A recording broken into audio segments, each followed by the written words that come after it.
Good evening, good evening, good evening. Come on in, folks. Come on in. We're excited to have you tonight, Riding with Queso, the podcast. Oh, look at here, look at here. Hey, we're going to jump right into this thing. We want to welcome everybody to tonight's episode. Hey, we're going to be covering and talking about the 2025 Iron Butt Rally. And man, do I have a lineup all-star cast for you tonight. We have the one and only. Can you hear me? I can't hear you. Okay, there we go. Hey, folks, we're trying to get this thing up and running. But hey, I'm going to go ahead and bring my guest in tonight because I have them all lined up. First on bat is the one and only Nicole. How are you doing, Nicole? Hey, y'all. I am fabulous. How you doing? Outstanding. I can't believe I'm on your show, man. I know. Cool. But look, you're the winner of the IBR. Come on. I'm happy to have you. That's awesome. That's awesome. And look, without further ado, the coach himself, Mr. Sharik Asadiq, just a guy who loves to ride his motorcycle. Oh, man. What's up, y'all? I'm great, man. I'm great. I'm honored to be on here with Nicole. She should have been on the show. Aw. Hey, man. That's my baby right there. That's my baby right there. That's right. All about the cologne, man. It's all about the cologne. Hey, look at here, folks. We got Chrissy with us, rider number 724 with that fresh IBA number. How you doing? Good. How's everyone doing? Man, come on in. And listen. We got Carlos. 716 Carlos.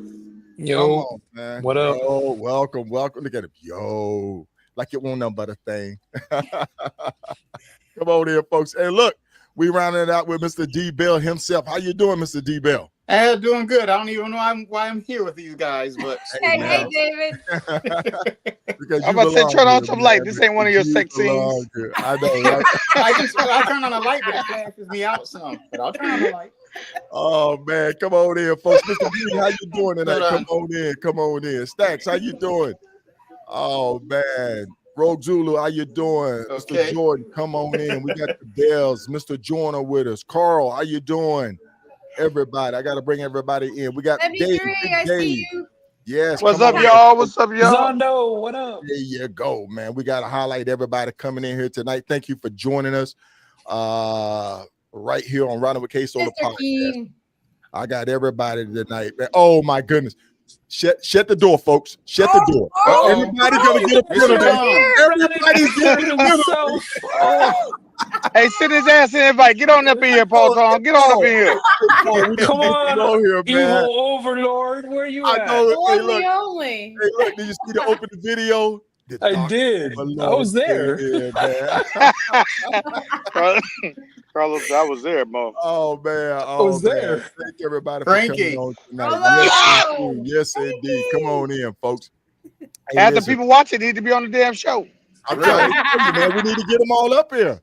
Oh, Yeah. That's incredible. That's incredible. Thank everybody for joining us tonight. Hey, but before we get this thing started, I spoke to the big guy, the head honcho of the IBR earlier today, man, and he just want to give some words to everybody. So I'm going to go ahead and just cue this right up.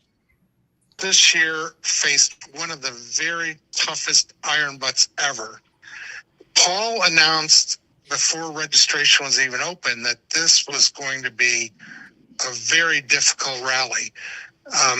This is the highest attrition rate we've ever had. Part of it was you needed to be on your game from the day you left till the day you finished. Part of it was the intense heat that we had for this early in the rally. Everybody, whether they finished or not, put in a life-changing performance.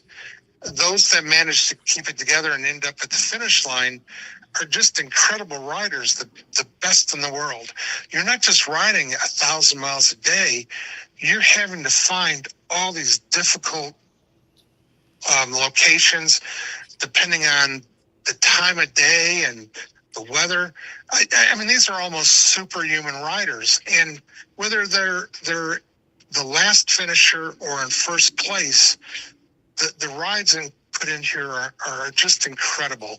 I can't even express what it is to finish the IBR, but to finish this IBR, it may go down to the books as the toughest one ever. My hat is to off to everybody, whether they finished or not, on this IBR. It's going to one for the history books.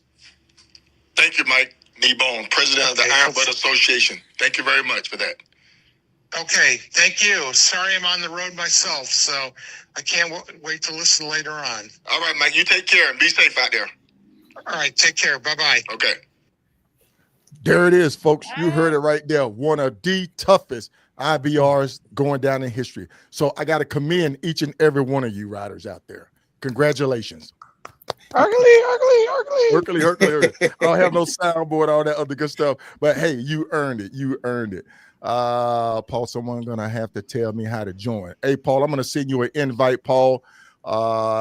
Give me just 1 second, folks. I definitely want to get Paul on. Oh, we gotta get the man I know. I want to get him. For those that don't know, Paul Tong was the rally master for this epic event. Yes. Give me 1 second here. Great job. To put Paul up. Yes. And Paul will go down as the savior. Hell yeah. The IBR. For sure. He will go down as the savior for the IBR. Without a doubt. So just give me 1 second here to kind of get him on. I didn't know after I spoke to Mike Paul, he said that you was probably on blackout comms and you got some family things going on, just trying to recover. But I would definitely shoot you this invite so that we can get you on. Hey, just give me 1 second. All right, we're going to go ahead and get this thing started, folks, and then we're going to get Paul on so he can make his intro, man, his intro. But hey, without further ado, I just want to just go around the horn and let my guests introduce themselves to my audience tonight. We got about 75 people on YouTube. We got just a bunch of people on. So there's a lot of people on that want to hear what's going on with the 25 RBA, IBR. So listen, without further ado, Nicole, please introduce yourself. Hi, y'all. I'm Nicole. I won this little thing called the Iron Butt Rally, I guess. Motorcycle points, and here I am. I'm on your showcase.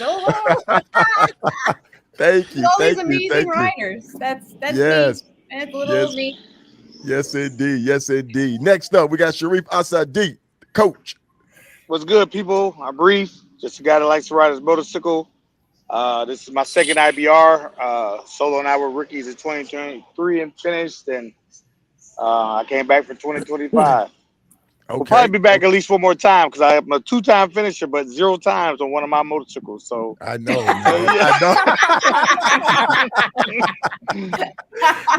he owed a distinct pleasure, man. The distinct pleasure. Oh my goodness. Carlos. So what's happening?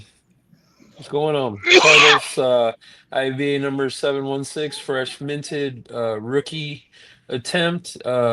Shout out to Reef. Without him, it wouldn't be possible. Without God, it wouldn't be possible. Yes. Hoka Hayrider, number 1011. Done some other stuff, whatever. Just a guy who likes to ride his motorcycle with Reef. And yeah. Good deal. And we got another rookie. Well, I can say rookie, but you are official now. Welcome, Chrissy. Yes. I'm a rookie for the IBR 25. I finished, thank goodness. And I've actually only been rallying for, about 10 months. Actually, what's super funny is that Nicole was the rally master. Her and Lana were the rally master for my very first rally back in August. So super awesome to be back here with you, Nicole.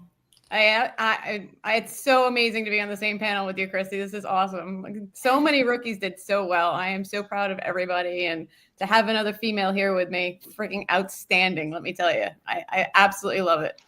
Good deal. And look, we got Mr. D. Bell. How you doing, Mr. D. Bell? Doing good. Unfortunately, due to problems, I didn't finish the rally. Or at least I wasn't a finisher. But had a lot of fun, learned a lot, and still, congrats to Paul Tong. That was a great rally. This was only my second rally I've ever done. I've never done an IBR rally. I did Paul Tong's Heart of Texas rally earlier this year to try to get prepared, which is a great rally. I plan on doing that again next year, too. Paul Tong really puts on a good rally. So, congratulations. This But like I said, we'll tell the story why I didn't finish. Okay. And we're rounding out with the one and only Brandon! Nomad. Yo. So What's up? hold on, before you get started, Nomad, we need to officially change his name to Zero. Yeah. To Zero. That needs to be his new name. His new name needs to be Zero. Mr. Zero. Hey, Mr. man, Zero. you are. I think you are probably Hell the only yeah. rider that could finish with absolutely 0 0 points, man. Zero. Yo, That's my vote. that's That's my awesome. official vote and nomination for Zero. So please Yeah, introduce yourself, Nomad. All right, my name is Nomad or Mr. Zero or the Grind Star, either way. I've been into long distance riding for pretty much my whole life, back to a kid on a moped.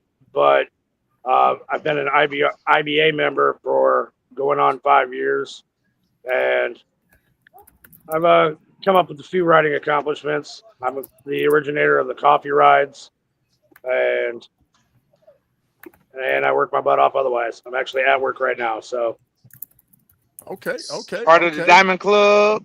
He's part of the Diamond Club. Yeah, 100,000 mile in a year 100,000 club. mile in a year club. So listen, folks, we got an all-star Zero. lineup right here. And Zero. We got an all-star lineup. Good deal. Hey, we're gonna open this. We're gonna open the ride. We're gonna open tonight episode up talking about the rally itself and comparing to previous years.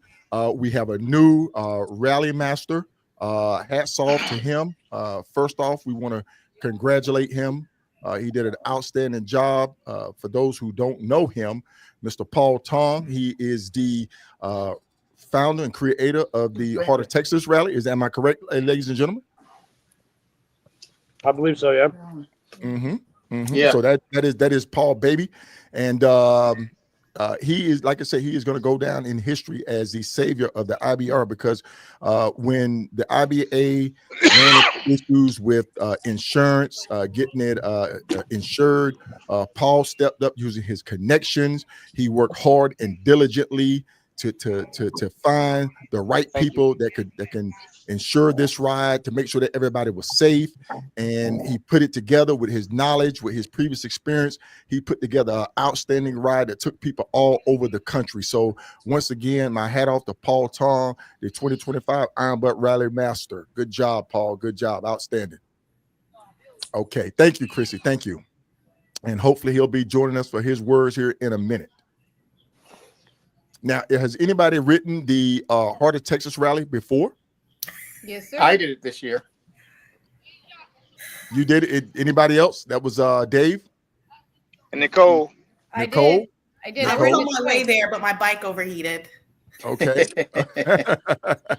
Anybody else ride the Heart of Texas Rally? That's it. Them three. Those three right there? Okay. On this panel. On this panel.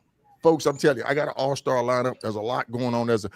Everybody here resume is probably down the street, around the corner, and through the front door of somebody kind of courthouse.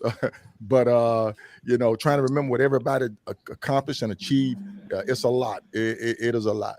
But without a doubt, Paul Tong brought his experience from the Heart of Texas Rally. He brought it to the IBR, and For sure. the IBR. Yep, the IBR just changed over to a new rally master, bringing in fresh ideas, bringing in new technology. I think the scoring system was different this year.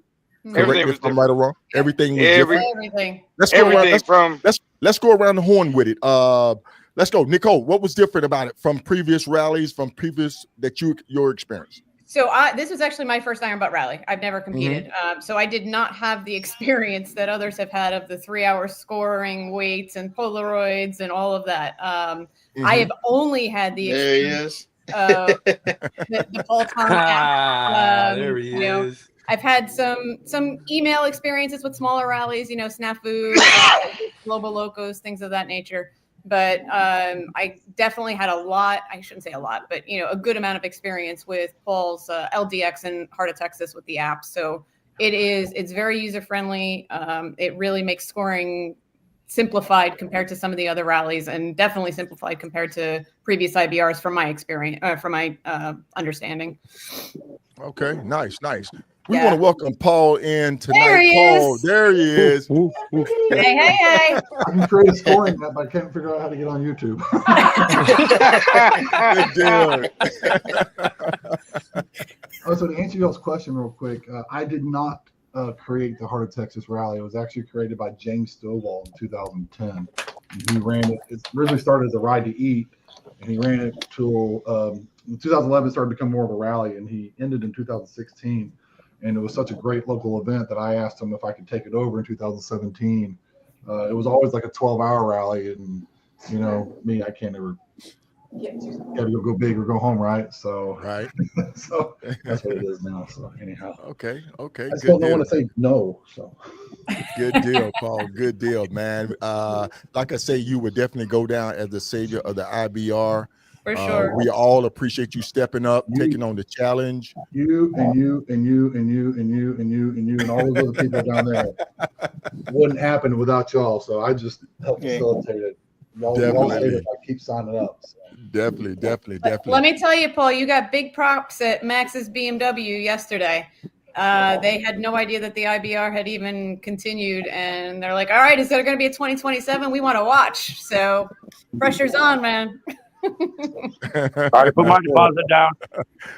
What was that, Nomad? So at one point while I was out there riding, Paul asked me, like, hey, how are you doing? Are you, it's not, if you want to quit, it's okay. And I'm like, I'm not going to quit. Like, I've gone too far to do that. And I said that I had a 20 peso note already in my pocket for my down payment for next rally, even if I didn't finish this one. So first time, as soon as I saw him, I gave him a 20 peso note for my down payment. Hold my spot for 20 pesos. 20 pesos. What does that add up to? $1. Right? $1. Good deal, folks. So going into this year's rally, how did each one of you prep for it? Let's go around the horn. What was your preparation? Where are we starting? Anyone, just step up. Start with the champ. Go ahead, champ. Champ, what was your preparation? My prep was just doing other rallies, honestly. And she whipped ass at other rallies. What's that? I said you whipped ass at other rallies and carried it on over to the IBR. You did. Congratulations. There's still a couple guys on my radar that you I have been on a down, road. You have been on a super road this year. We congratulate you. Thank you. Yeah, I mean, I only started with rallies in November of 2023. A little one called Snafu. It was a 10-hour rally. I took first place rookie in that one, and I think I was like 12th or 13th overall.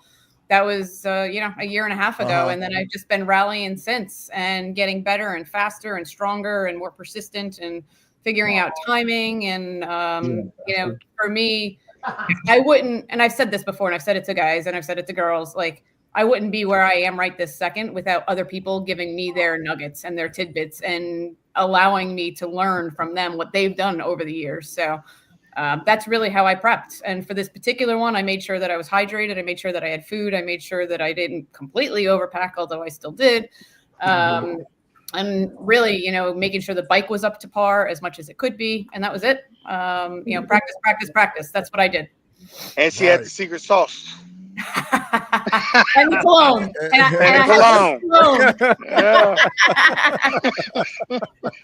Okay, Carlos, what did you do? What did you do for your prep?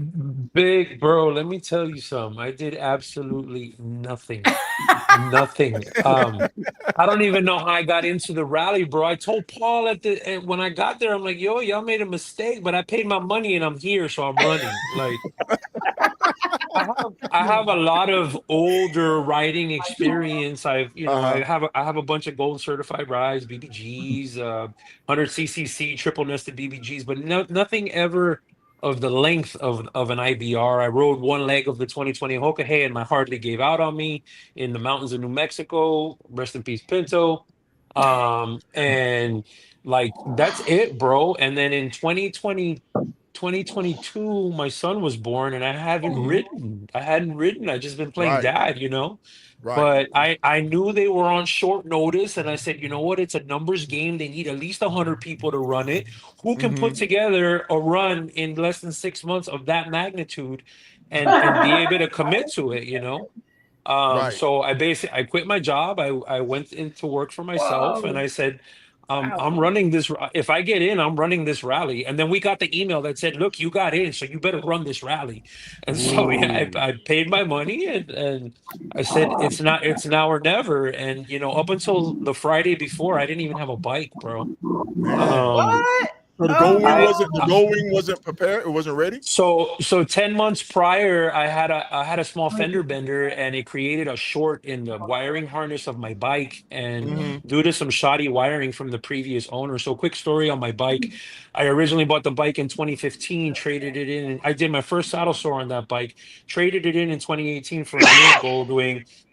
Regretted trading it in. It was my bike. I love that bike, and found it for sale at Daytona Harley. Picked it up the day after Thanksgiving. My dad drove me up there, and I rode it home. I gave him the peace sign as we got on 95, and I just zoomed back home, and it was like seeing an old girlfriend at the mall. Okay.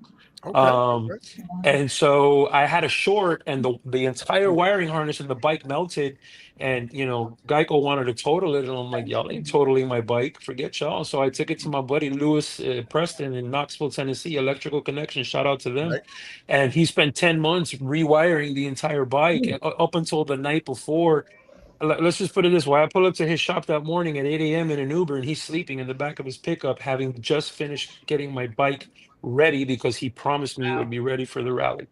And I Nice. jumped Nice. on Nice. it, did a quick 800 miles to Iowa, and she was Okay. good to go, firing on all cylinders. You can't kill a gull wing, bro. You Oh can't. God. Okay. I've Next. I've Next. tried. I've Next. Next. tried. Next. Next. I That can't sucker's get. being Hold on. held Let together me with get. duct tape and bubble I gum know, right right? now. Listen, but she's still running. She's still running. Okay. Hey, Chrissy, what did you do to prep for the 2025 IBR? Man, so I guess kind of similar to Nicole, I'm pretty new to rallying. Like I mentioned before, my first rally was in August of 2024. So my husband Matthew Gary, him and I would just sit down and we would just kind of use old rally files from Paul's rallies from the Heart of Texas and LDX, just to kind of make sure that we somewhat knew how to route something and throw something together that was rideable in the time frame. So that was kind of our approach. And that's kind of what I did mostly to kind of prepare for it. This was my first multi-day rally, so Okay. yeah, it was interesting. It was interesting for sure. So Nice. Mr. Asadiq, what did you do to prep for the 25 IBR? Yo, Besides so getting a new bike. that I couldn't ride. That you couldn't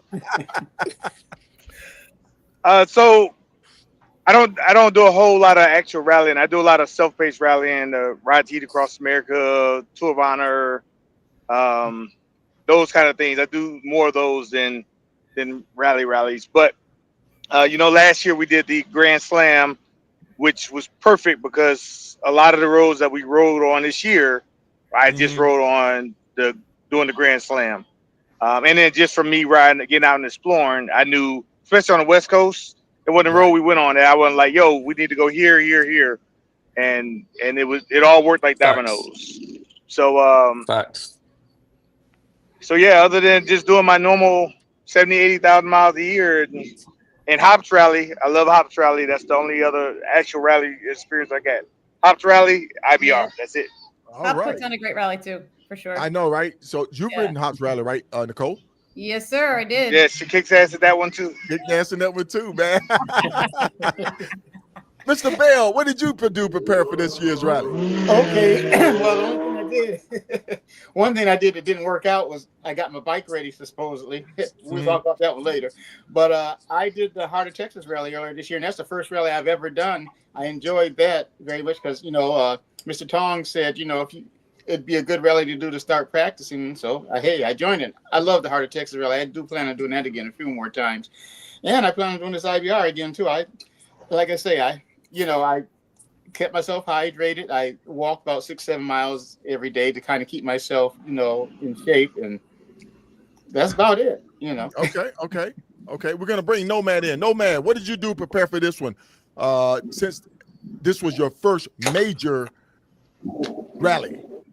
So my first, just like Nicole, my first actual rally was the 23 Snafu rally. It was the only other one that I actually finished. Oh, shoot, you were there? How did we not? Yeah. Well, I guess we were all passing in the wind at that point. Right. During that rally, I remember the rally mat. Like literally, I went from work down there, did the rally, made, in Rally Master's words, all the rookie mistakes, and so got sent home with the tail between the legs and went to work, which is kind of what I have happened. I'm literally at work right now. So yeah. So what I did for this was, besides working a lot, I tried to not make those rookie mistakes that I did, but hoovering, what he called it. And I started off with doing that in this rally. Luckily, Reef kind of helped me get the kickstart of where I needed to be going, and then I kind of just picked it up and figured out a way to actually transfer my points by phone, kind of as we went. And that's pretty much what I did. Okay. It worked for you, man. You finished. I know, right? Yeah. Paul, yeah. What did you do?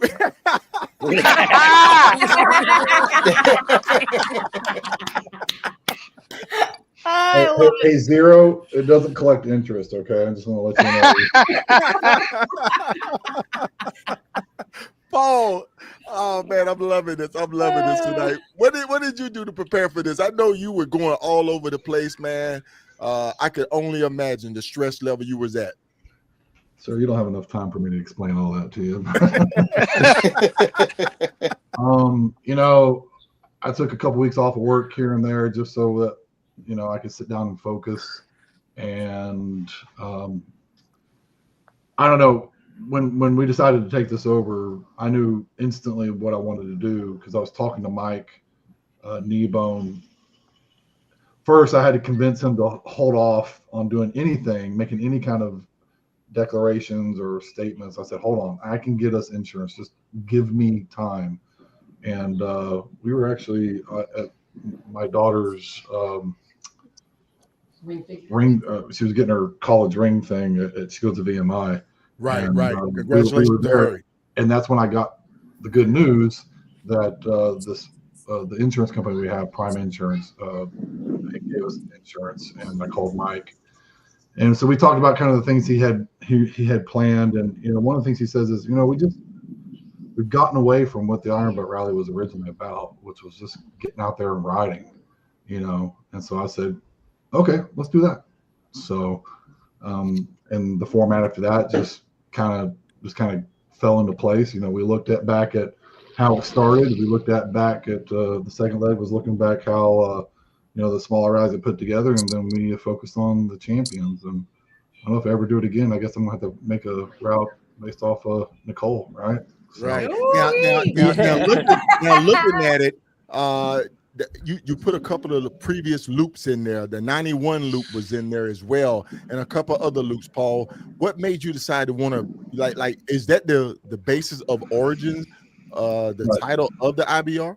So the Iron Butt Rally's never had a theme name, but if y'all know the way I do my rallies, the Heart of Texas always has like a theme name, like Holy Rollin' or Days of Thunder or Worldwide Texas Tour, and that's just how I do things. And so the Iron Butt Rally, I wanted to be based off of looking back at the origins of the rally, which is what we did.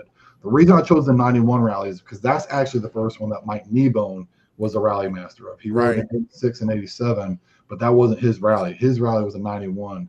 And all he did was he repeated pretty much the same thing they'd done in 85, 86, and 87, but he just changed the direction of the route. Mm-hmm. And so anyways, that's what I wanted to do. I knew I wanted the minimum miles to be somewhere around 9,500. And basically the reason I chose that was because that's how many miles I did in my first Iron Butt Rally. And I figured, that's what I could do. So everybody else can do that too. The reason I chose the 2011 route was because it was a little more complicated, a lot more bonuses to get, but by picking the route, it is right at 11,000 miles. And if anybody wants that plate back that says 11 days, 11,000 miles, then do that, and you've earned it. So you earned it. You freaking and they earned did. it. and I don't care if you did 95, 600, 9,600 miles, whatever.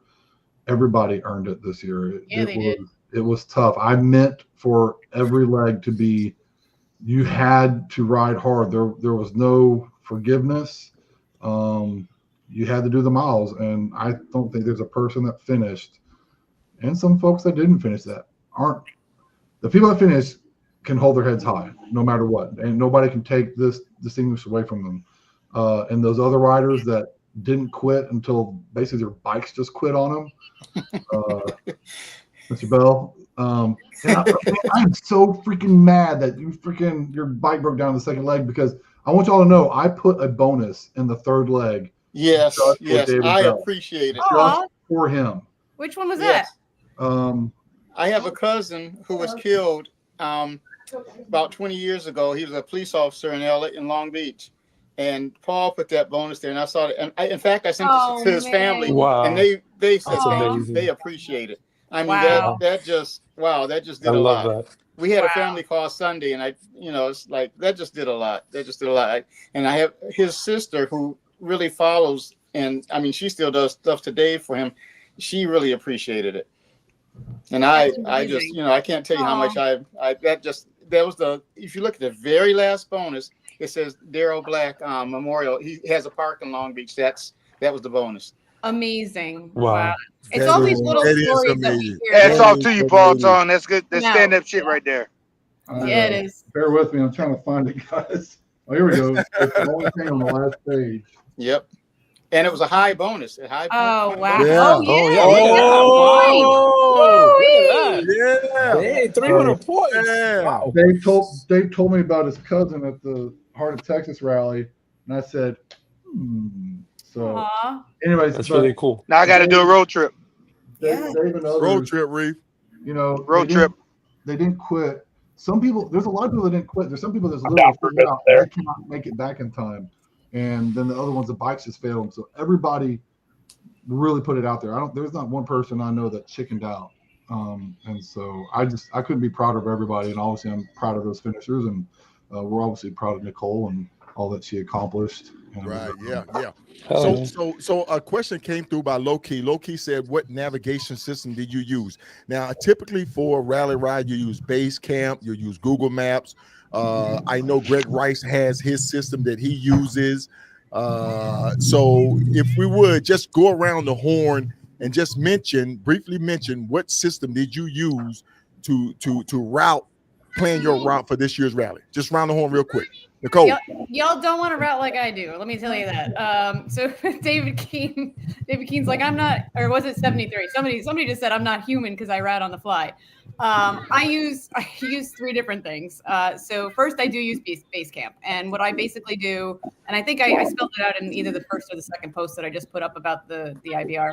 I create a large loop first, and I try to figure out all of the baseline things that we need in order to finish that particular rally loop. So I did that. I put it all into Basecamp. And then what I do is I route that GPX into an app called InRoute. And then I route the GPX files with all of the points of interest, all the POIs, into a viewer called POI Viewer. And I head out as quick as I can, and I pop stuff in along the way. I figure out timing along the way. And then once I hit a break, whether it's a quick gas stop or a meal, I pop it all back into Basecamp again, make sure that the timing works with meal breaks, rest bonuses, things of that nature. And then usually within a few hours, I've got a finalized route that looks pretty okay. But I'm always looking. I actually color code all of the pins in POI to look for the higher values versus the lower values. To see how far off it is, whether it's in a main city. If I'm going to go into that city at 5 o'clock at night, I'm not going for it. I don't care what the points are. It's definitely not the way that I think most people do it. I don't know, but it works for me. Ever since I started the rallying thing, I just I pop it in and I go. Okay, good deal. Nomad, I know you're at work right now, man, so I'm trying to get your questions in front loaded, baby. So what did you use to plan your route? Did you use Google Maps? Did you use Basecamp? Did you use Rever? What did you use to plan your route? I hate Basecamp. I was never able to get it to cooperate efficiently. But so we all use Google Maps. We all use Google Maps like in our day-to-day life. So I did utilize that to a degree. But on the phone, I actually used GPX Viewer GPX Viewer Pro to actually break down the GPS file that we got from Paul. And with that, I was able to actually like change the icons for the ones that I wanted to go to and start hiding the ones that I did not want so that I could cut down on my hoovering factor. And then through that, I was able to send that directly through Drive over to my Garmin. Okay, good deal. Chrissy, what did you use? I use Basecamp. So I use Basecamp. So you learned the procedure of this color flag, this goes here, because Lionel Ramos took me through probably a 90-day crash course to learn Basecamp. Shout out to Lionel Ramos, man. Well, I think for this rally it was unique because I did the 1991 route, so I had to get all the bonuses, and I didn't veer off to go get extra things. I'm sure I zoomed past a bonus, but I stuck to the bonuses that were required for the 1991 route. So I just used Basecamp. Then honestly, I used Paul Tong's app to navigate me to each of the bonuses. There were a couple times where I knew that I may or may not have cell signal. So I would just put, 2 or 3 stops into my GPS. So that way, if I could get to an area that didn't have signal, my GPS would still continue to run and kind of route me to the next bonus. So yeah, I use Basecamp and Paul's app to get me to my bonuses. Okay. I will say, Chrissy, I actually did use the app also at times, especially for the coordinates. If I was navigating to like a cemetery in a grave, or in a previous rally, a tree in a forest. Wow. I would click on that app. I would click on that app, and the coordinates do Everybody's a critic. right to the bonus location. So it's a nice little tidbit and a hint for everybody out there. Hit that Google Maps, trust me. Yes. Oh goodness. Reap, I know you are a Google Maps guy, man. What did you use? Google Maps. What else? What else? Transfer the file over to Google, and then I was thinking about doing a couple different things. So at the 1991 was appealing, so I highlighted that black, and the 2011 was appealing, so I highlighted all those gold. And then I made the decision. Well, there's a lot of people here because of me this year, and if I were them, without talking to them, I said I would do the 1991 route. So I said, well, I'm going to do the 1991 route. Plus, I was on a borrowed bike, so I didn't want to kill his bike. We need to talk about that. We need to talk about that too. Go ahead. We will. So I said I'm going to do the 1991, thinking that all of the other people that was there because of me would do it, and I could either help them or we could do it together. You could have convinced us. And then, but I didn't put it out there that I was doing it. I waited till they told me.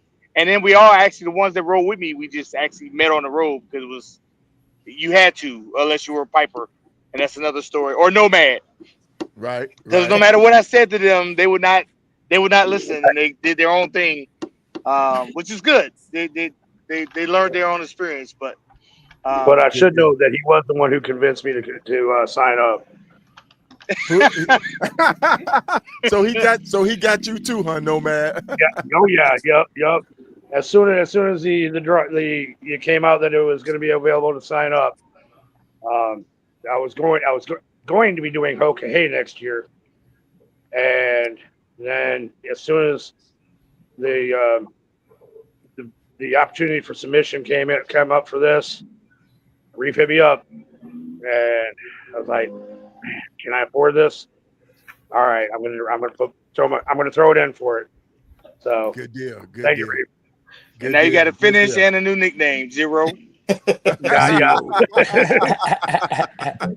Dave. Yes. D-Bell, what did you use, man? Well, let me tell you, I was just getting used to Basecamp, but my other Garmin I had kind of flew off my bike on a highway few months ago, so I'm trying to get used to tread. But I teamed up with Garland, and he already had a map out, so I basically used him. To be honest with you, I'm still trying to get used to tread, how to use it, and Google also. So I'll say I use my teammate. Good deal, man. Shout out to everybody, and I know Garland. Succumbed to, I think, weather or injury that he had. His neck. Yeah, his neck. He had some issues with his neck, so he succumbed to injury. I call it an injury. So I hope you're feeling better, Gar. If you're tuning in tonight, man, much love to you, my guy. Much love. All right, folks.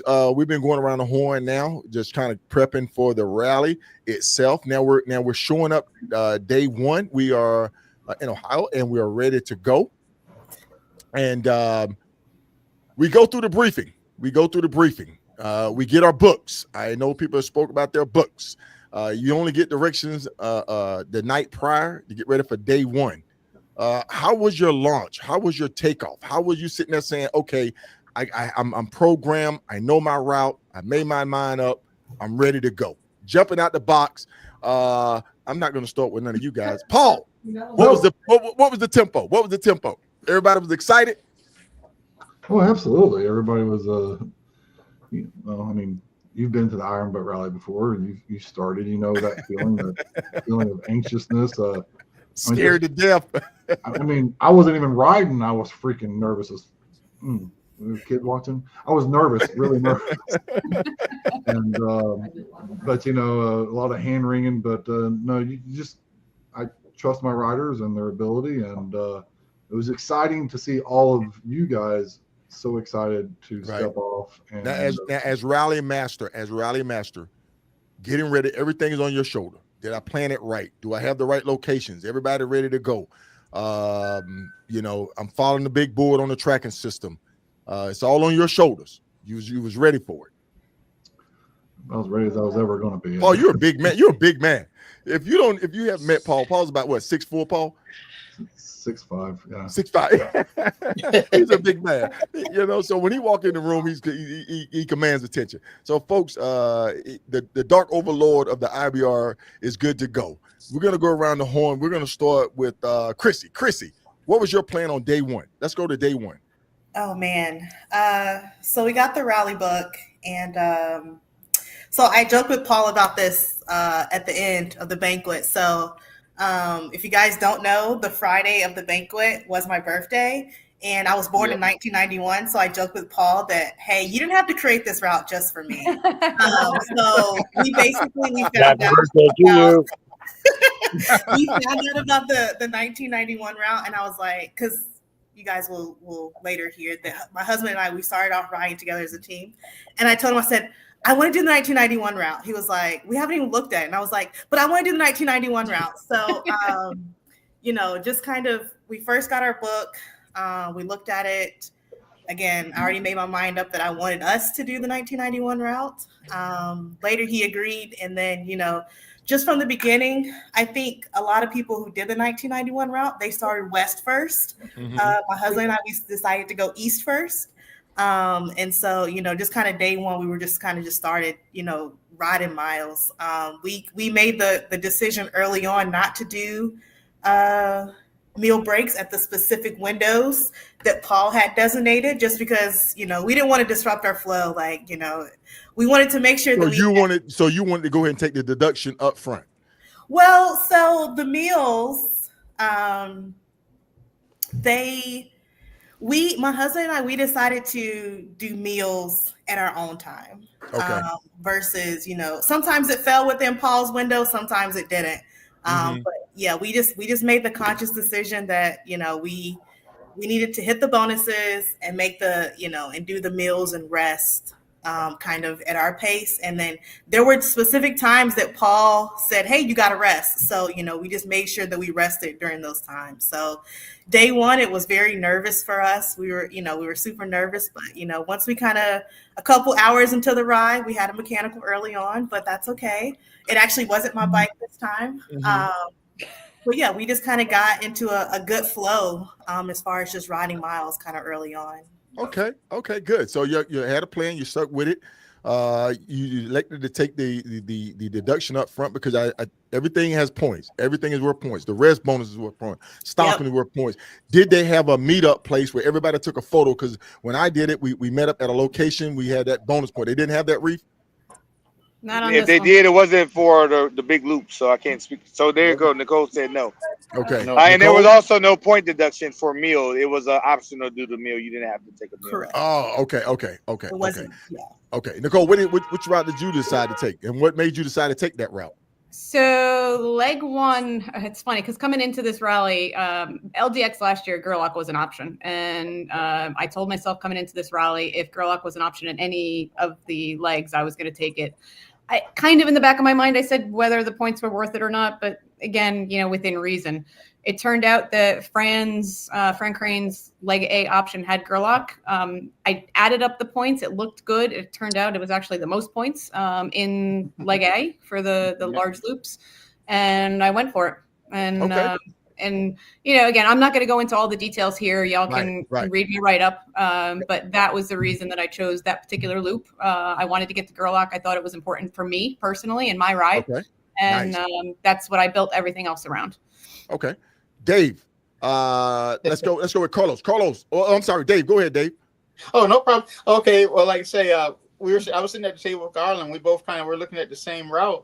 And we said, what the heck? We took the Mike Kneebone route. It was not the longest route. It was not the shortest route. The points looked good. And we figured, well, let's, on this first leg, let's just get our feet wet. And let's do this one. We decided, since we were both going to do it, hey, let's do it as a team.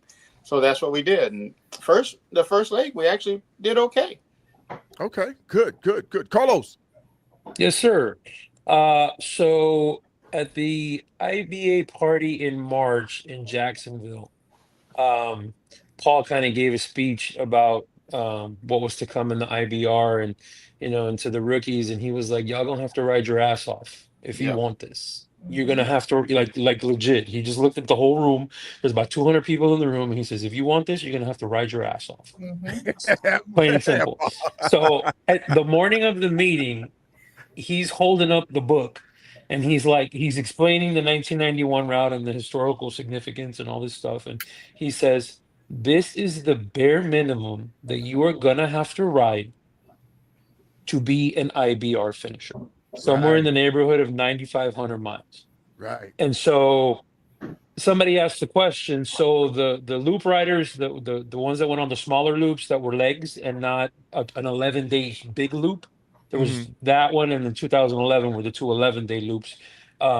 They asked, will those riders ride more? He goes, oh yeah, you'll ride a lot more on the smaller loops. And so I said, 1991 it is.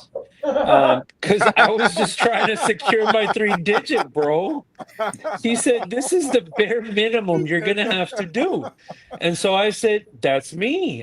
All I want is my 3-digit. I don't need the gold. I don't need to be all flashy and and it was literally like my higher power kind of just talking to me and telling me, yo, take the 91 route. And in the meeting, Paul was like, look, if you suck at routing, here it is. This is what you got to go get. Yeah, he did. Wow. So, wow, the Dark Overlord is getting soft, man. What in the world? Nothing soft. It was No. nothing easy or soft. That's soft. Everybody, this is my Congratulations. Congratulations. All right, second. The 91 route was not the easiest route. It was hard. It was very hard. Absolutely, it was hard. Locations and the route. Just ask Zero; he'll tell you all about it. Absolutely, it was hard. No, I never meant to say the route was easy. He just said this is the minimum you're going to have to ride to be a finisher. Thank you. Nothing. It was easy. The first 4 days, ask Reef. The first 4 days, I was like, and I didn't originally plan to team up with Reef. It was like how he said. I saw him in the parking lot. I was like, hey, what loop are you doing? He's like, 91. I'm like, me too. He goes, I'll see you out there. I was like, bet. And the whole first day I rode by myself. It was amazing going, getting to Mount Rushmore. And we didn't run into each other till the next morning getting gas. And then we just kind of took off, went up to the mountain, got the overlook together. And I was actually going to go to the monument because I'd never been there and I wanted to see it. And he goes, bro, you can get a great view from right here. And we pull up, and I'm like, oh my God, it's right there. And I just start taking pictures. It was crazy. I'd never been in that part of the country, especially on my bike. Right. And then, Reef was like, hey, let's ride together. I was like, bet, let's do it. And so I just kind of threw my routing, because all I did was take the stops, throw it into base camp. And Nacho showed me how to use base camp, because we shared a room at the start. Yeah. Shout out to Nacho, and he's like, look, this is the basics of base camp. You taught me like in 10 minutes. All I did was optimize route, and I showed it to Reef, and he's like, yeah, that map sucks. He goes, here, I'm gonna send you my map. And he sent me his map that had all the cool roads on it, and he kept apologizing because throughout the whole thing, because he's like, you're not getting the full experience. If we go that way, there's Chief Joseph's Highway and this and that. I'm like, Reef, we're on the clock, bro. We gotta go. No, man, I got to get you in here, man. What made you decide to pick your route and run it? All right. So when I first heard about the Iron Butt Rally, it was when Ed Otto did it on a Honda Helix. And at one point, I think he got the most points. Ironic, considering I have the least points of anybody ever. So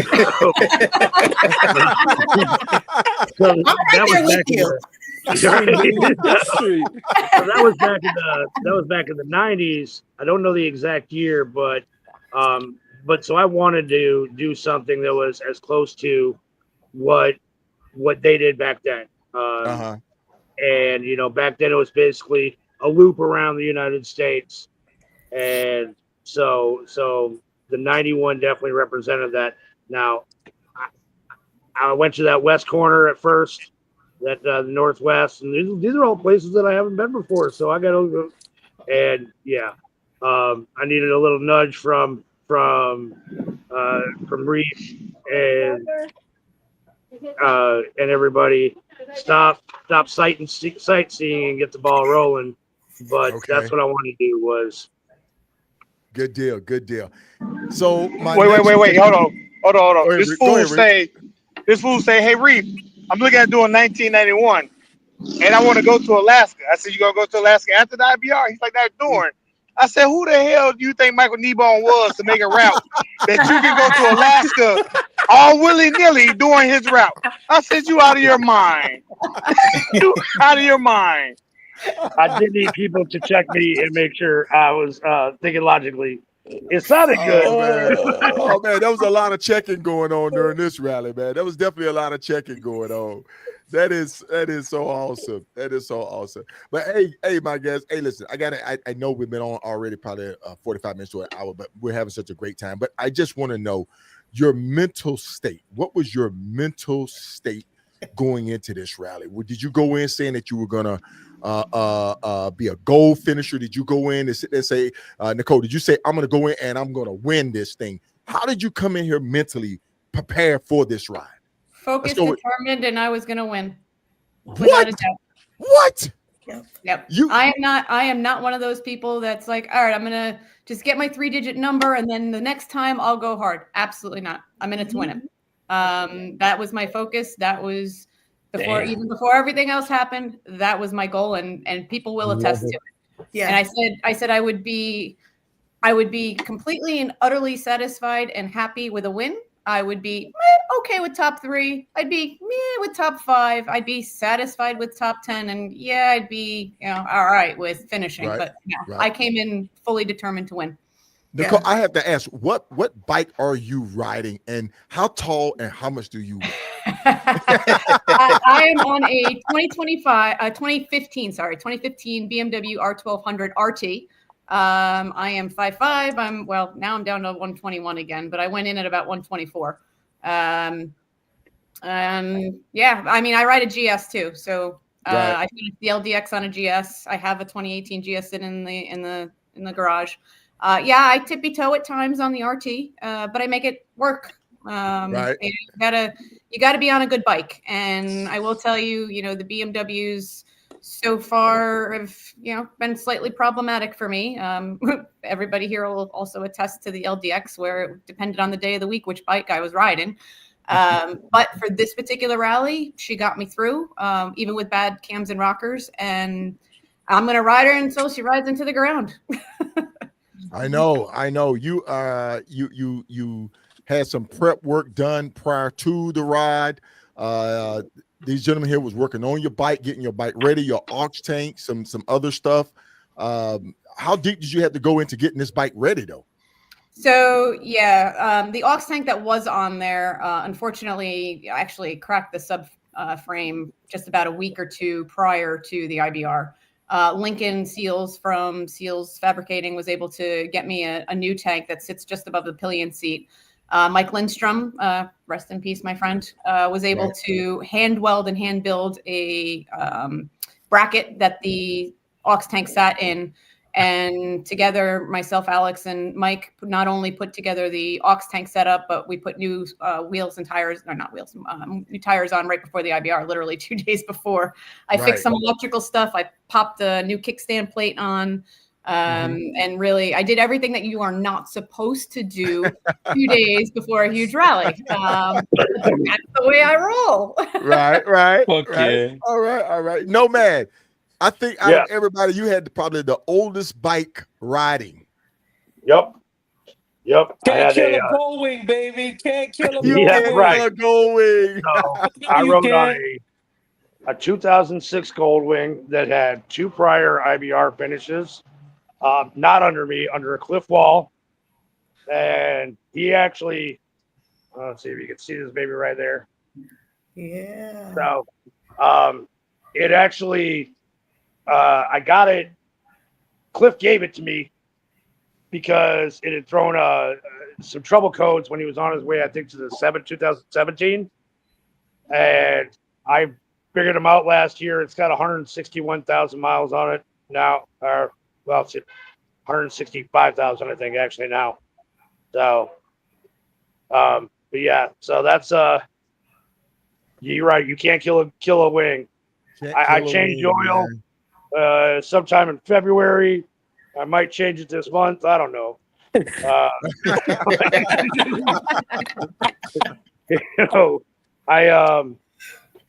I run Walmart marine oil in it. There you go.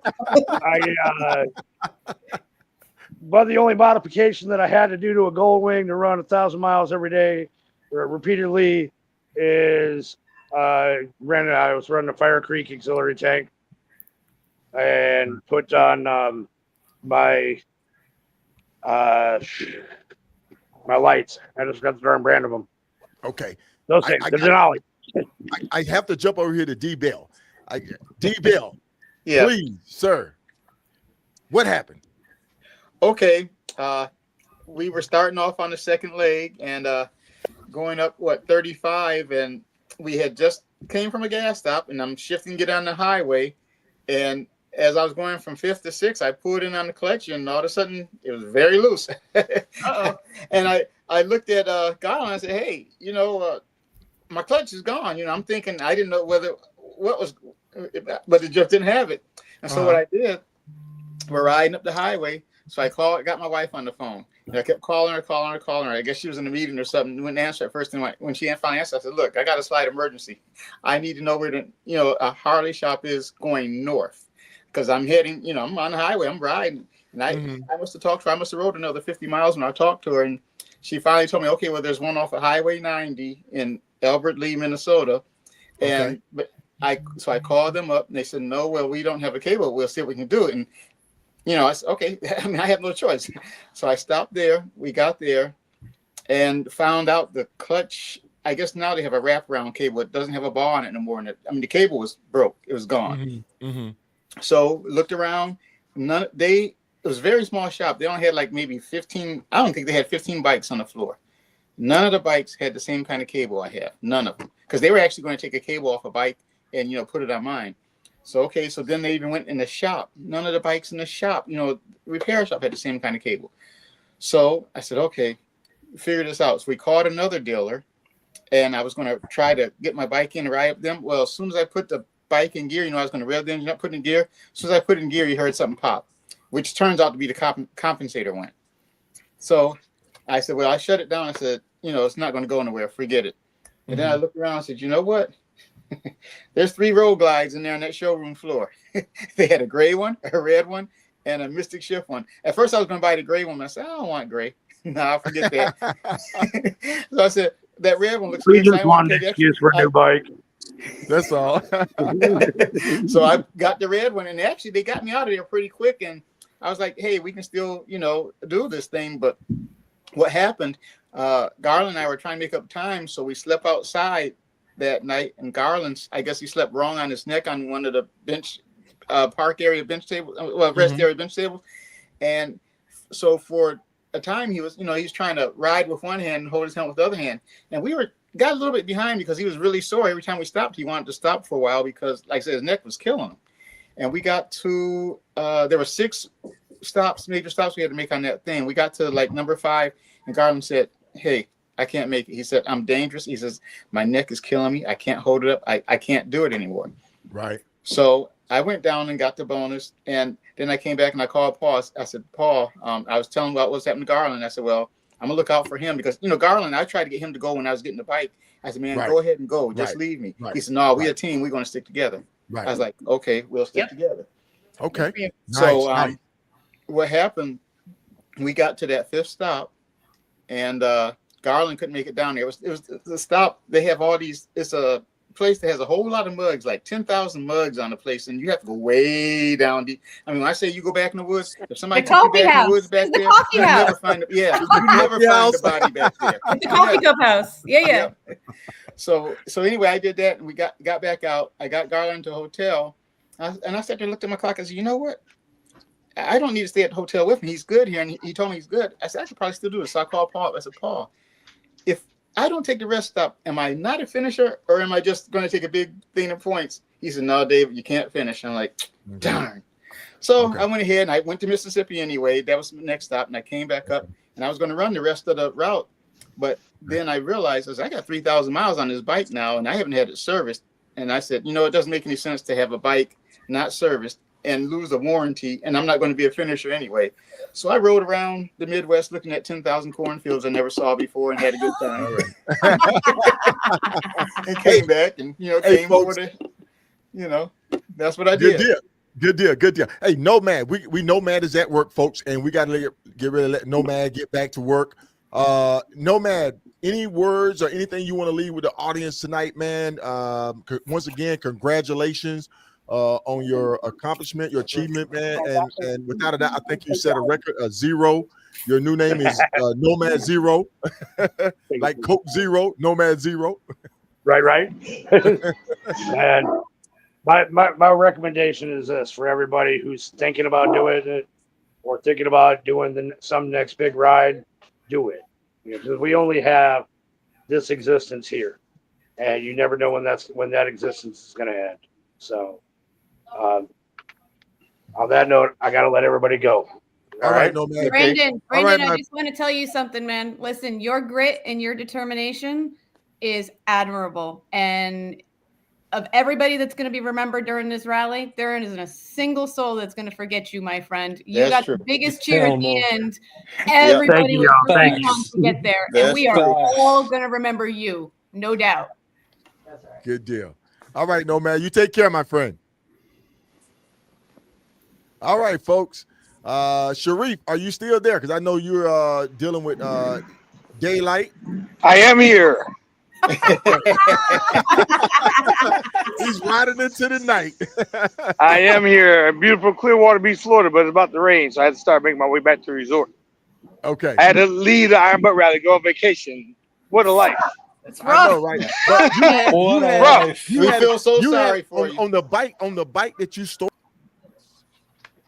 On the bike that you started out on, I guess there was some administrative issues, some paperwork issues, and you ended up with the ultimate favor, man. Talking about the LDR community, reaching out and being there and supporting each other. My hat's off, man, without a doubt.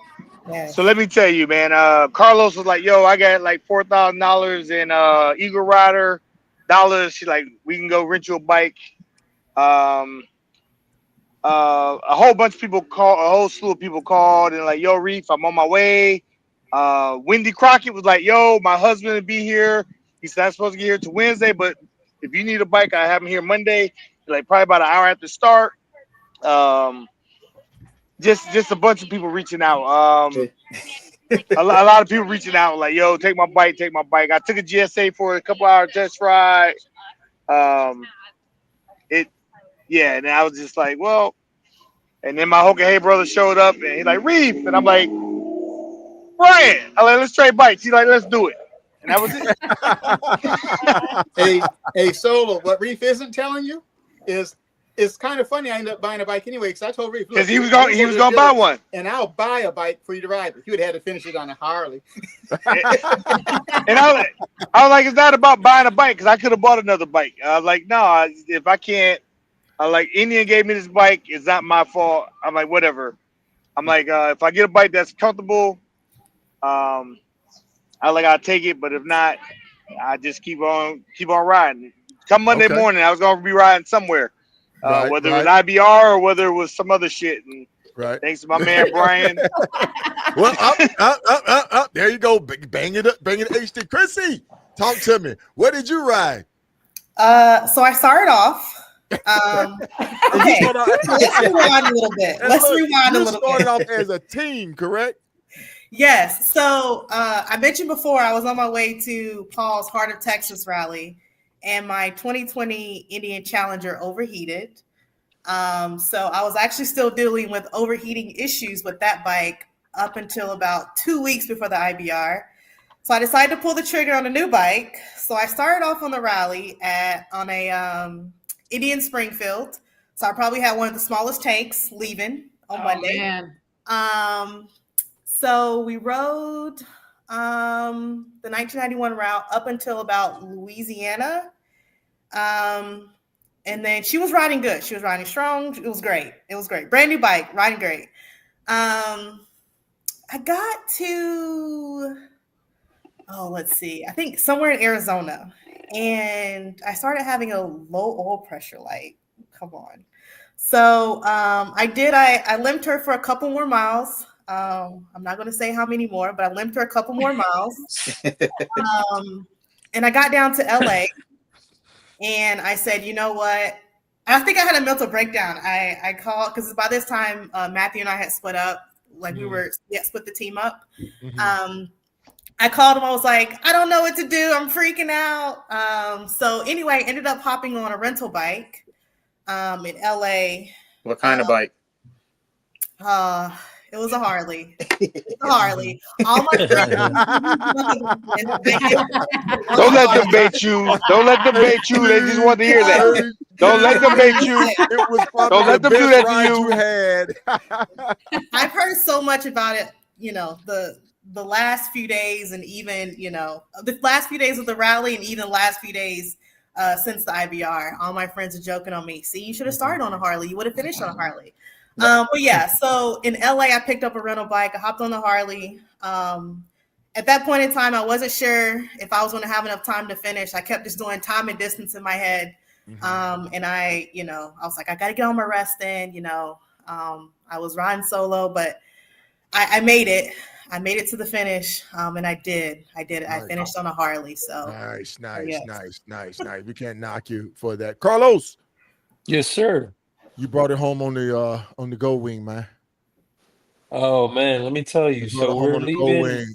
We were leaving a gas stop at Pagosa Springs in Colorado. Okay, and it's getting dark.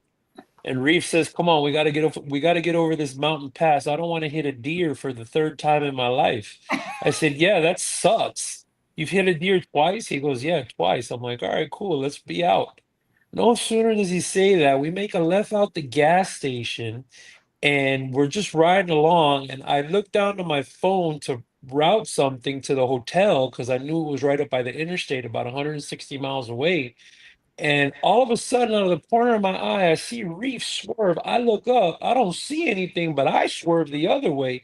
And then the next thing I know, I feel the impact and I have the head of a 4-point buck sitting in my lap, antlers and all. And I said, "Oh," and he slammed right into my leg. And then he whipped around the back of the bike and slammed into the trunk, took the trunk out. and it was pretty bad. I think it was more the shock than anything. I mean, it hurt, don't get me wrong, but Hmm. I got, I stopped the bike and I flash Reef with the lights, and he comes back around. He's like, "What happened?" And I'm like, "That deer happened." And he's like, "Oh shit, you hit it?" I go, "Yeah, you hit me." And so I couldn't stand on my leg. He comes over and he helps me back, and I get back on the bike, and he's like, "Well, we got to get off this mountain." And I'm like, "Yeah, we got to get off this Hmm. mountain." And so, Hmm. immediately as soon as I had cell signal, I call my pops first, and because he's shout out to my pops. He's probably listening right now, but he Right. tracked me the whole way. He was like my angel in the sky, just watching down, and I didn't want him to worry because we had been pulled over for a minute on this mountain pass. And so I called him and I said, "Hey, this just happened." He's like, "Oh, are you okay? Are you okay?" I'm like, "I can ride. I got to get to the hotel because, we're in no man's land at this point. There's nowhere to Right. stop. We're on a mountain." Right.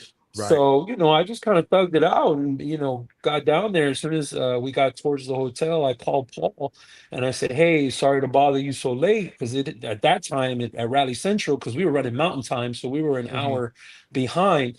It was already way past, rally hours. They shut down shop at 10 p.m. So Right. I called him up to let him know because in the meeting he had told us, and he's like, "Well, are you alone?" Or I was like, "No, I'm with Reef," and he said he wouldn't leave my side, this and that, whatever. Reef got us the hotel. We got down there, and he's like, "Well, let me know what you're gonna do in the morning." And so, that night I took a hot shower, popped some ibuprofen, got a good night's rest.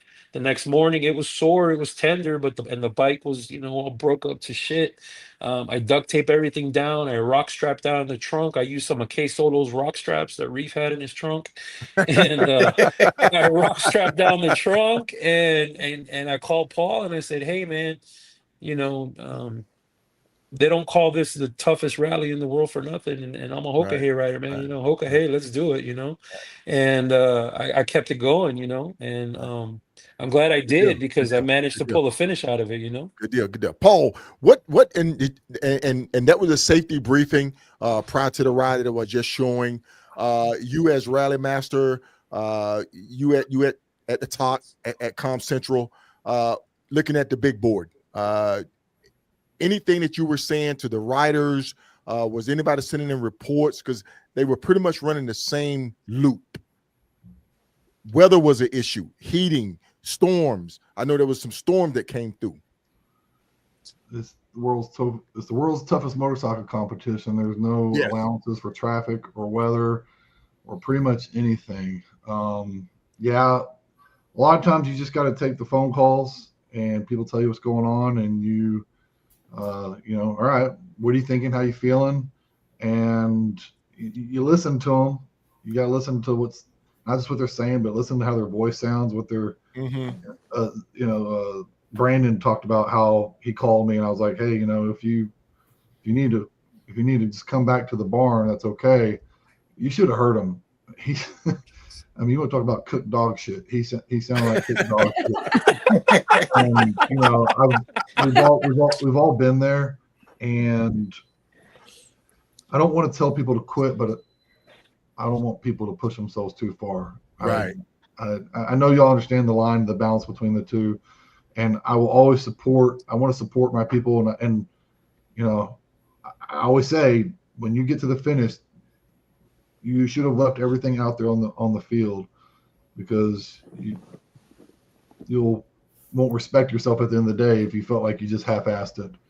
Right. Which is why I made it hard so that nobody would feel like they half-assed anything. It wasn't possible to half-ass it. So that's why everybody gave their best effort, and that's why I'm proud of everybody. But yeah, you just got to listen to folks, and you got to kind of gauge.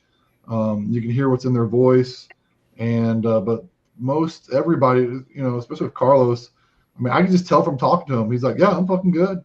Yeah, my leg hurts a little bit. I took my ibuprofen. I'm ready to go." And I was like, "Okay, yeah, he sounds like he's ready to go.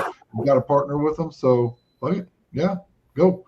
And Okay. there was a lot of folks like that. Some of them just need a little encouragement, like, they're like, "I just don't think I can make it." Well, what's your margin?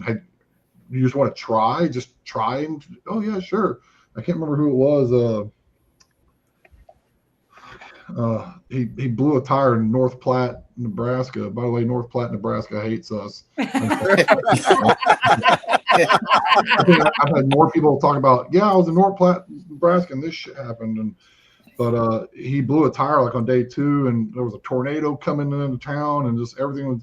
He thought he was done, but he ended up finishing. And we'll talk about. I was pretty proud of him,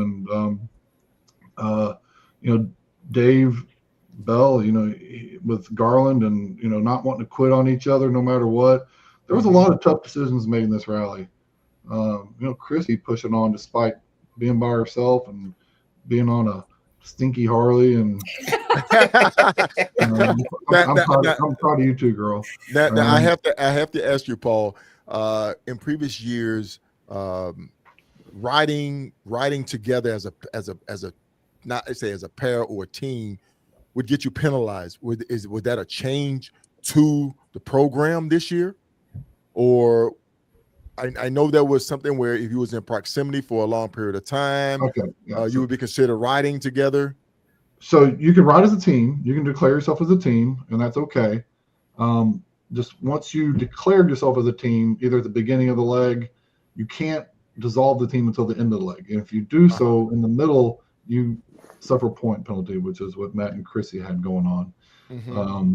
And if you're riding with someone else, now this rally was a little bit different. We had to take into consideration like the 1991 routes and the 2011 routes. There's gonna be a lot of people riding to the same bonuses. The intent is that 2 people cannot be working together to further each other in the rally. That's a team. If y'all just happen to be riding to the same bonuses, that's one thing. But no, teamwork's actually highly encouraged, and I know a lot of people that have done really well as teams, and I like it. You find somebody that you can ride with, totally do it, because 2 people that work together can really get a lot accomplished. And not to bring up old stuff, but 2001. Go ahead. It's more of a safety. I looked at it as being a safety measure that was implemented, so that riders weren't necessarily out there by themselves, so that if something happened, there was someone there to maybe have eyes on to or provide assistance. So I thought that maybe was an insurance issue that maybe changed to this year. No, it's the team rules have pretty much been the same since as long as I can remember. I even back to the early 2000s or earlier. I don't know. It's been in the rules a long time. So right. Okay. And how many bikes did you start out with this year? Because the report came in that this was probably one of the highest nutrition rate of riders in IBR history. 99 motorcycles crossed the start line and 52 finished. A lot. There was several more that got to the end, but then found out that they had missed a bonus. Trenton, New Jersey. Trenton was one of them. Somebody else missed like something Mississippi and something else. There was another one I didn't call out in the finish banquet, but there was several people that missed some key things, and some of them finished the rally, didn't know it either until they got to the end.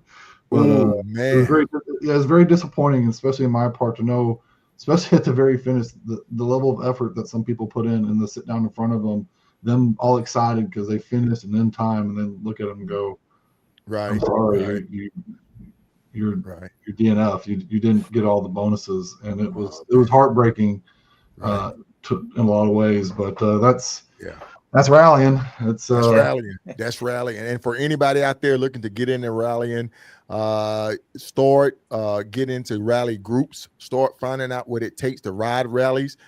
Start getting in touch, reaching out to the people, the panel tonight. I'm sure each and every one of them will be willing to help you, assist you, give you pointers to help guide you into this new world of long distance riding. Rally riding is fun. It's exciting. It's challenging. It's self-challenging, because am I right or wrong? Is it self-challenge to you, panel? Absolutely. Absolutely. That's the number one. That's the number one. Yeah. So if you're thinking about it, like I say, it'll open up a whole new genre of riding to you. And a question did come through. about funding. How much did it cost thereabouts? You don't have to be exact. You don't want to know. Because listen, it all comes down to that green dollar bill, man. My mama always told me, if you got to ask how much it costs, you can't afford it. You can't afford it.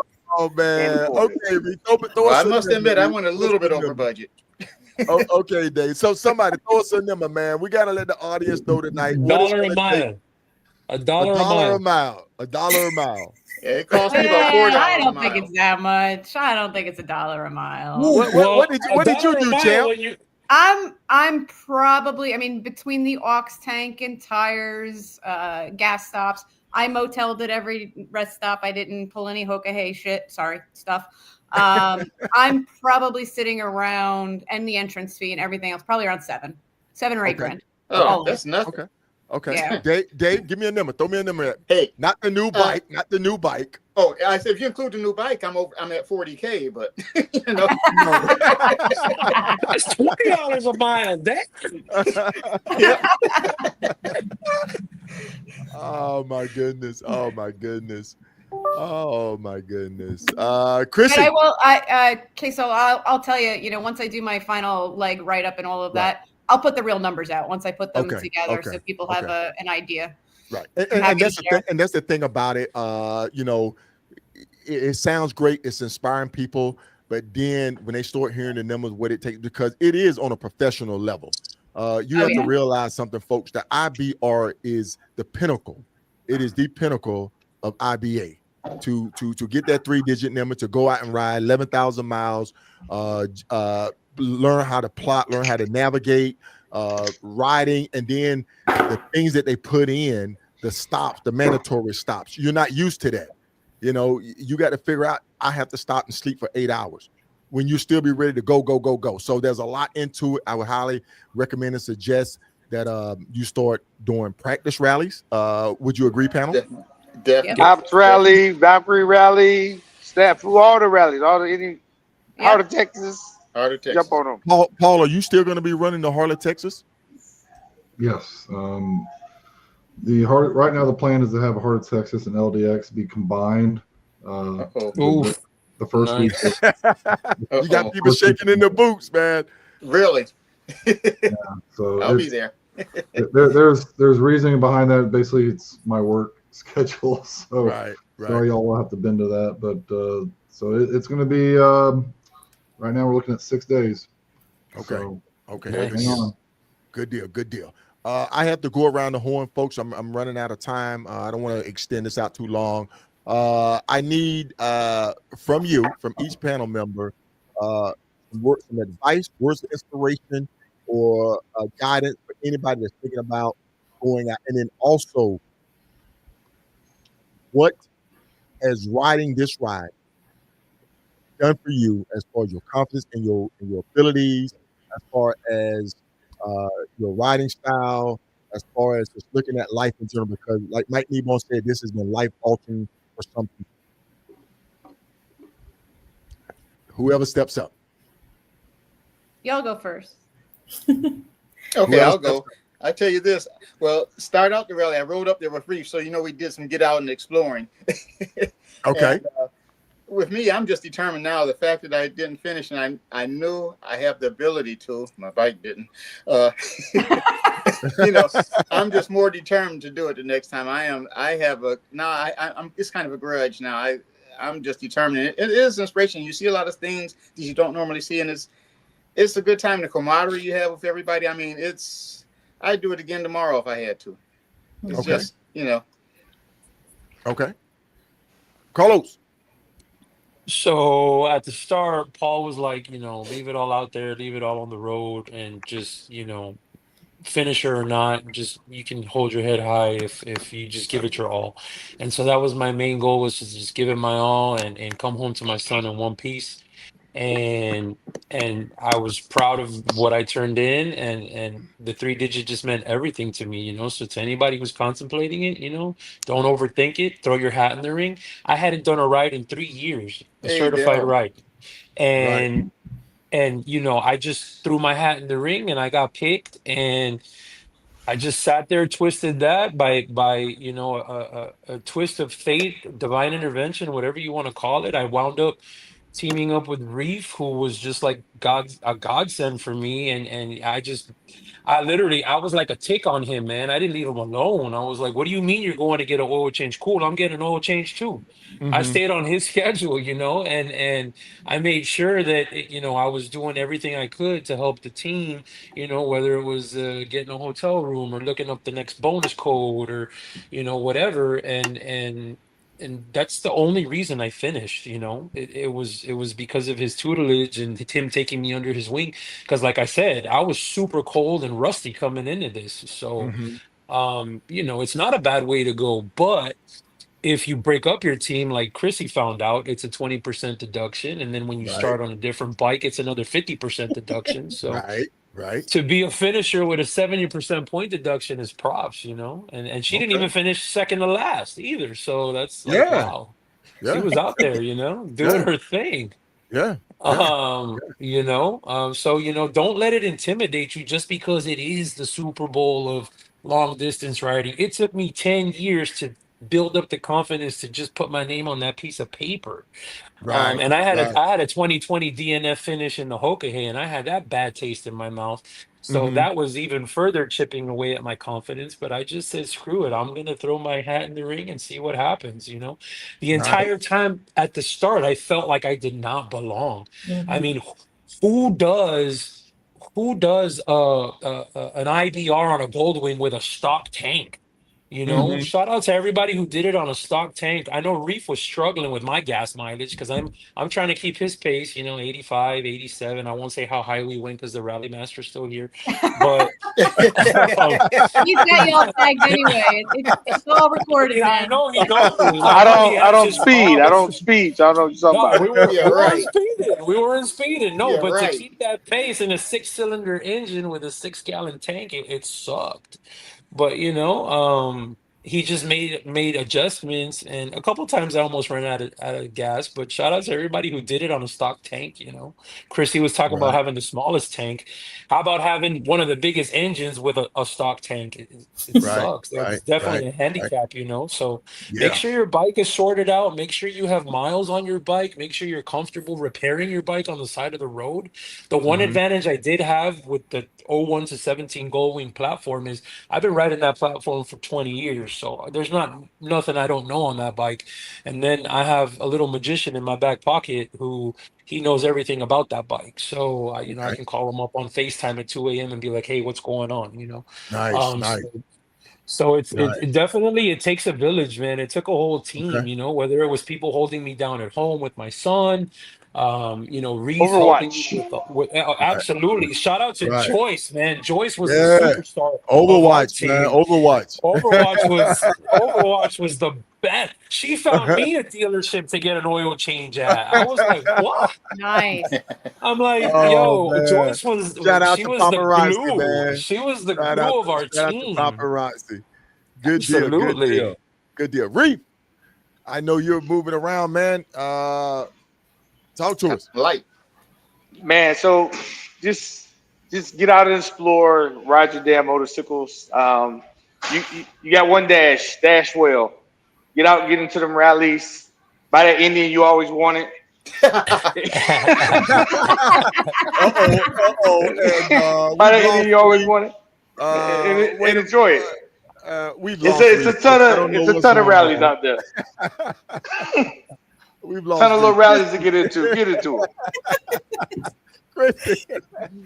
Yeah, I think I would offer two things. So, Carlos, I think he initially hit it on the head. So, I'll be honest. I was a little intimidated. You walk through the parking lot and you look at everyone's bikes and they have all this sparkle. I mean, I don't know if you guys have ever seen. Some of you probably seen my husband's bike. He has like big pullbacks. He has a Harley, big pullbacks. And so I will say that our bikes aren't typical rally bikes, but Mhm. we were confident in our ability to ride our bikes. My husband, Right. he did a lot of preparation to make sure his bike was, mechanically sound for the ride. So I'll say that, we even if you are intimidated, you look at everyone else's bikes and they have all these different gadgets, all these different laptops and GPS is running. It's okay. It's okay. You know, don't let that steer you from the experience. I think that's kind of the first thing I'll say. And I think the second thing I'll say is once you're in the ride, don't give up. You know, I think I talked to Reef at one point and you know, we were talking about time and distance. I was like, yo, Reef, I don't think I'm going to make it. I don't think I'm going to make it. And he was like, what you going to do? I was like, well, I'm already out here. I might as well keep riding. You know what I mean? I'm not just going to leave here and just go straight back to Iowa. There's nothing there. Nobody's there yet. So I said, you know, I'm just gonna keep pushing. I'm gonna keep pushing. So that's that's kind of the other piece that I would say is, you know, don't give up. So, you know, I don't know. I don't know what the point penalty was, Paul, but my deadline was noon. After the bike swap, my deadline was noon. So I was going to be right there with 0 points with Nomad, but you know, I kind of squeaked in. You know, around, I think I pulled in around 10. But yeah, don't give up. You know, once you get there, don't give up. Even if everything is kind of, excuse my language, even if everything's going to shit, don't give up. You know, finish the ride, finish the route for sure. That's awesome. That's awesome. And we got to go to Nicole. Nicole, there's a couple of things that we want to address right quick. I think doing my homework, looking into it, trying to do some research, I think you are the first rider or female rider to win all three stages or finish first all three stages of the IBR. Is that correct? Yes, sir. Sure is. Congratulations to you. Congratulations to you. So that is definitely kick-ass. My hat's off to you and I commend you. And then to the photo that I just put up of you and Wendy. Wendy was the first. Girl. That's it, man. Wendy was the first female to win the IBR, and then you came around and you just walked through the door and just did a drop kick on it. Damn it, woman. Hold my beer. Hold the beer. Hold the beer. That's outstanding. I love it. I love it. We're going to go ahead and get ready to kind of wrap this up. On you, Nikki. Yes, sir. Nicole. Yep. Oh, yep. you want me to answer that original question? Yep, Listen, yep. I'm gonna be like the Nike slogan and just say, just do it. Just do it. You know, as many others have pointed out, there's only one life to live, right? Okay. And you've got to live it to the fullest, and you've got to live it to the best that you possibly can. And I've got the words written across my windshield. I've got them on my helmet. Always stay humble. You know, it doesn't matter if you come in and you kick ass in the IBR. Remember where you came from. Remember who helped get you there. And without all of the support that I have had and people being willing to share their knowledge, I would not be where I am. And I did not come into this whole rally life and rally world thinking I was, you know, the bee's knees. I knew I wasn't. You know, I've only been riding 4 years. I have not been riding motorcycles my whole life. Wow. So long distance is new to me. I got my first saddle sore in 2021. Like I said, I only did my first rally in late 2023.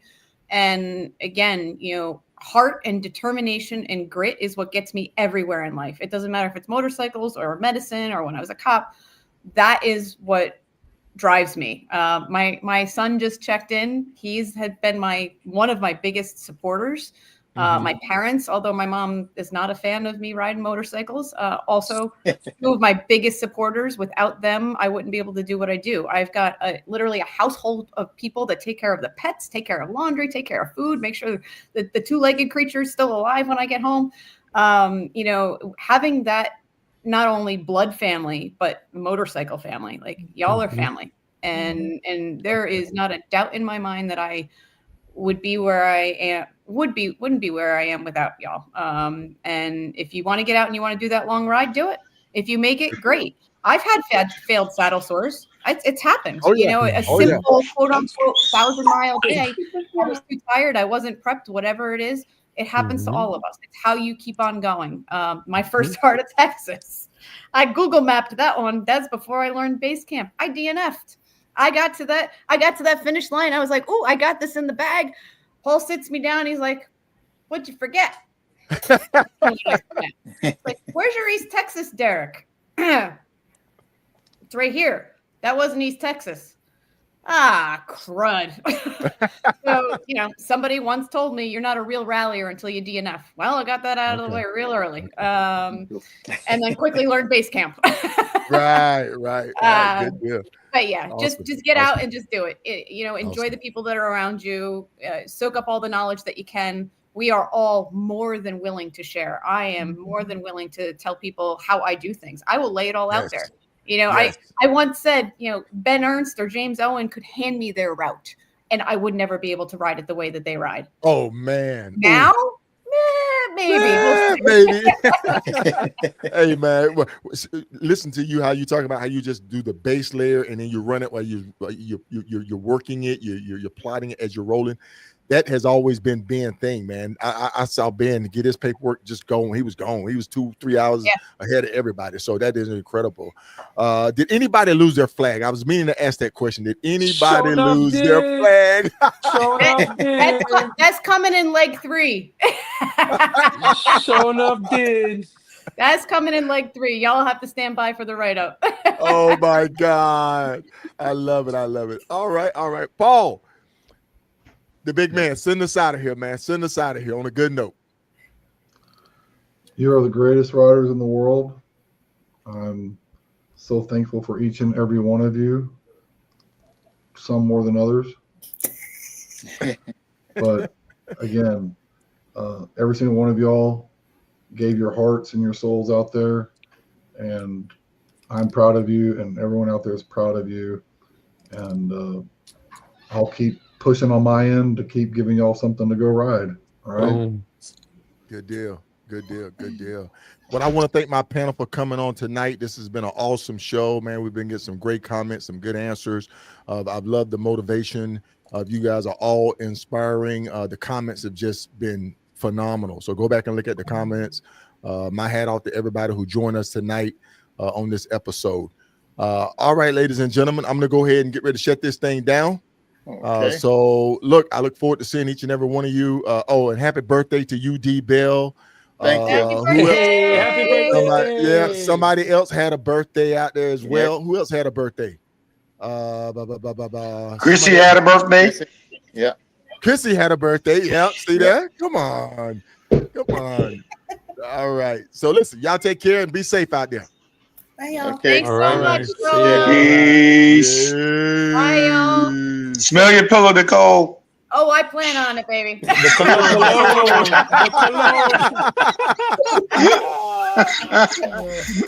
Good night, y'all. Good night. Good night. Thank you.